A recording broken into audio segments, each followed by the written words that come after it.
Hi, welcome to Teen Take. My name's Sam, and today we're going to be reviewing Wandavision and ranking the episodes, so let's get straight to it. Okay, so Wandavision is half superhero, half sitcom, half drama, so I guess that would make it a third each. And it is about the characters from Marvel, Wanda and Vision, getting used to family suburban life, and also dealing with the fact that their reality might not be as it seems. At least that was the explanation you'd give for the first 3 episodes until, spoiler alert, everything was revealed after that to be Wanda, apart from some of the tricks Agatha pulled. My overall opinion on the show is I really enjoyed it. I really thought it worked. When you think of a Marvel TV show, you don't necessarily think of sitcom, or at least I wouldn't, but I thought it worked. It wasn't the funniest sitcom, but that wasn't the point. The whole point of the sitcom was it was meant to be a disguise for what was really going on, which was Wanda grieving over Vision and her brother and her parents, and we see all that in episode 8. And I thought it worked really, really well to show Wanda's grief, as well as giving us a really cool superhero show in a unique way we hadn't seen before, and introducing us to the Disney Plus shows. One of the things I liked about the show was that each week there was more to theorise about, more to think about, more to discuss about, more to research about, because there were all these hidden clues about what was really going on in Westview, and it was really nice to have that. Although sometimes it was annoying when the please stand by credits would come on and it would be just, oh, I want more information, but nope, they're not going to give it to us. So it did work, it hooked me definitely. I thought the characters were really good. It was really nice to see Wanda and Vision developing their characters, and for Wanda to deal with her grief, as I already mentioned. You know, she loses a lot throughout the MCU, to say she's only been in it since Age of Ultron. She loses her brother in Age of Ultron, she loses Vision twice in Infinity War, and before that she lost her parents, and then in this series she has to give up her newly found Vision and her newly created children, all for the greater good of the people of Westview. And it's a really powerful thing that she's finally kind of accepted her grief, and I think that worked really well, because we needed time to focus on her and what she was going through, rather than just seeing a brief snippet of her being upset in future films. And I thought that worked really well. The main weaknesses I have with the show is that some of the side characters were a bit weaker, specifically people like Haywood and Darcy. I know they're only meant to be side characters, but Darcy I didn't find that funny, and to be honest I don't think the acting was that brilliant from her, especially in episode 4, although that could have been the dialogue. I'm not an expert on these things. And Haywood was just, he was one of the main villains. It was him and Agatha, and he just wasn't very interesting, and I just thought that what happened to him in the finale just was too rushed.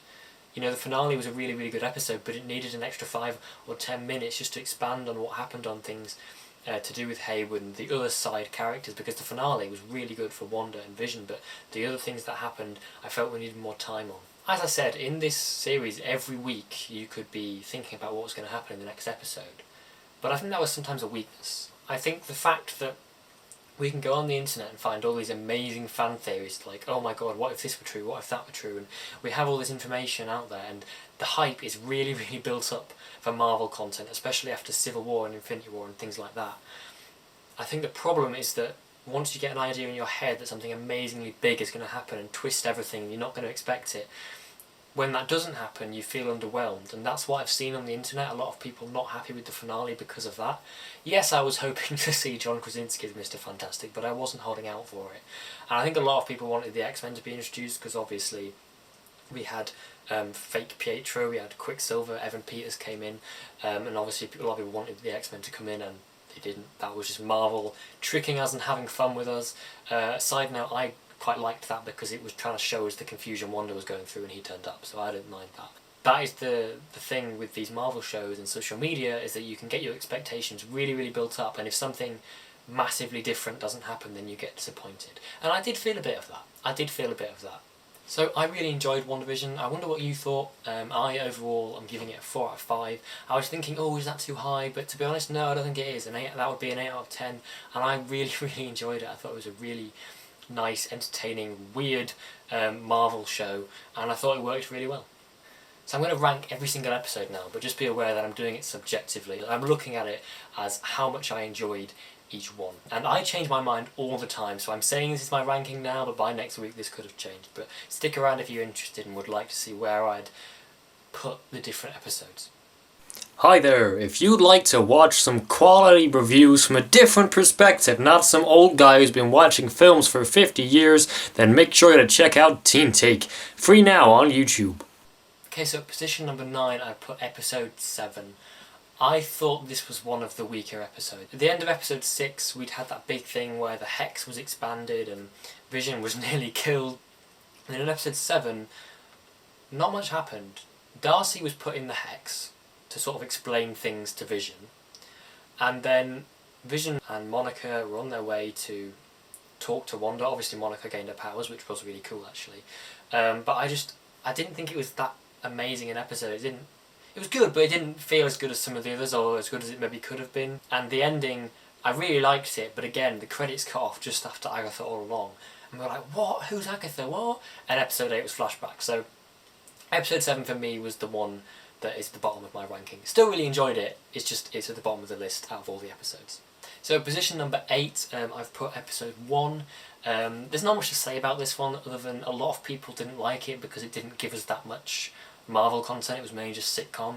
And I would kind of agree with them, but I think that it was trying to introduce us to this world, to show us that it wasn't what we'd normally get from Marvel, and to do something different. And I think to be fully immersed in this world and this story, we'd have to be as immersed in it as Wanda and Vision were, and so I think it kind of worked. There was still the weirdness of it, because at that point we had no idea what was going on, so I still thought it worked, but again, it's lower down on my list because a lot better and bigger stuff happened later on. But again, it's still a good episode, and I'm of the opinion that it was okay as it is, as a first episode. At number 7 we have episode 2. Again, not much more to say.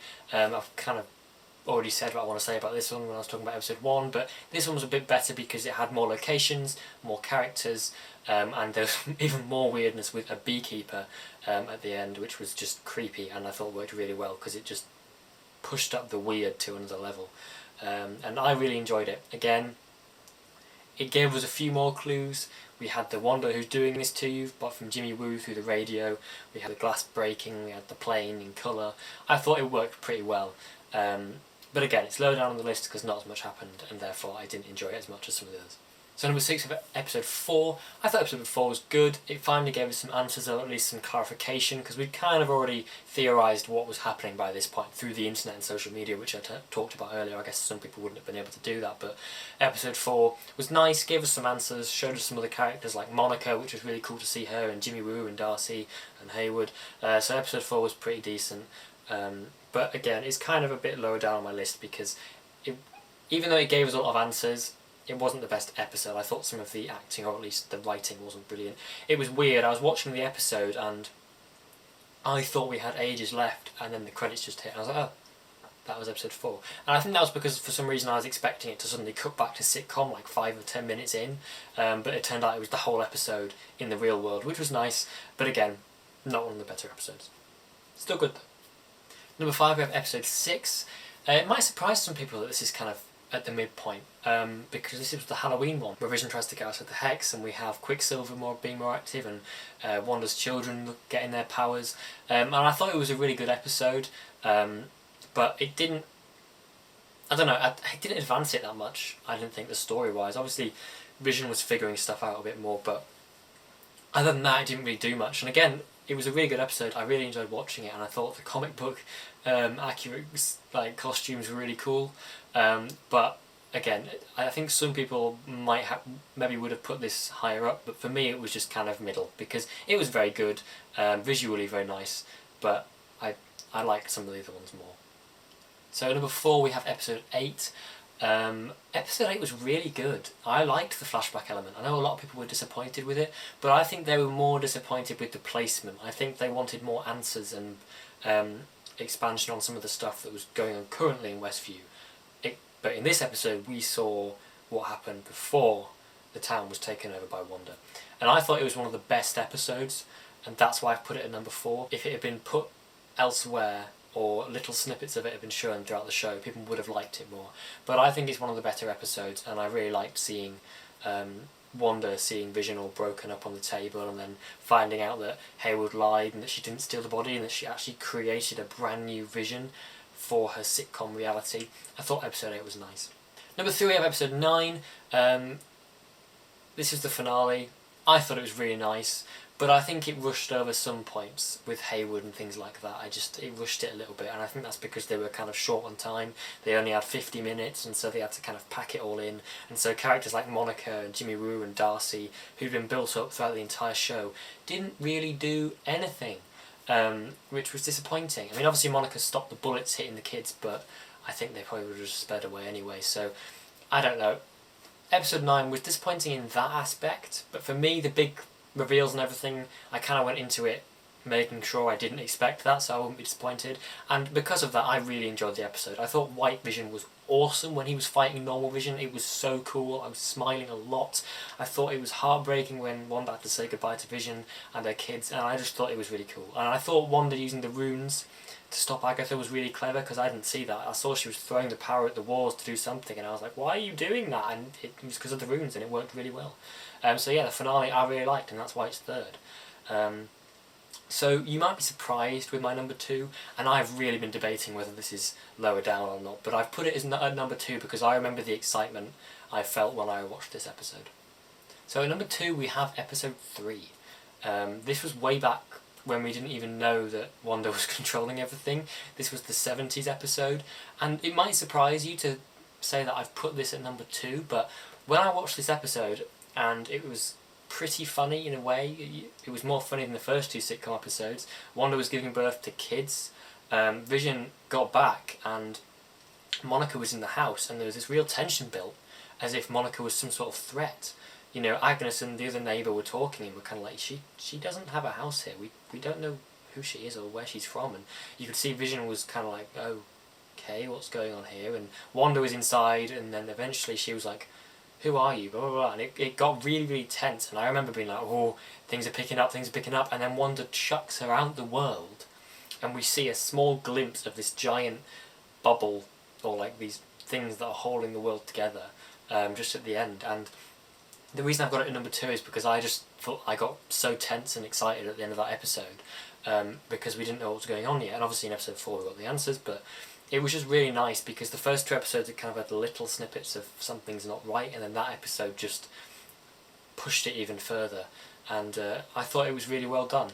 As I say, I'm debating whether to have it at number 2, but I'm sticking with it because I remember how excited I was when I watched that episode.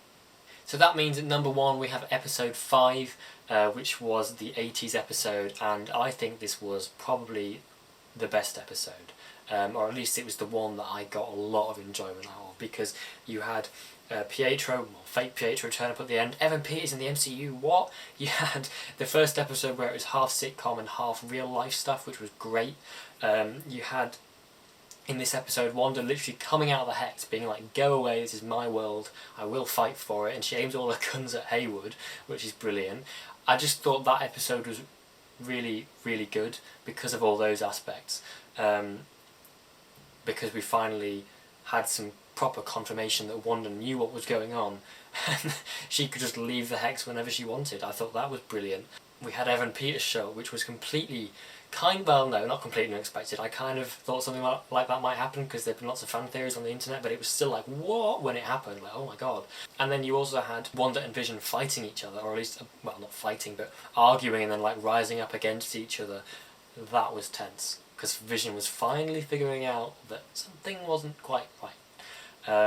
So yeah, episode 5 is my number 1. Again, may surprise you, but I really liked it. So that is my Wandavision review and ranking. I really hope you enjoyed today's video. Make sure to subscribe and like if you haven't already, and look out for next week's 2 videos.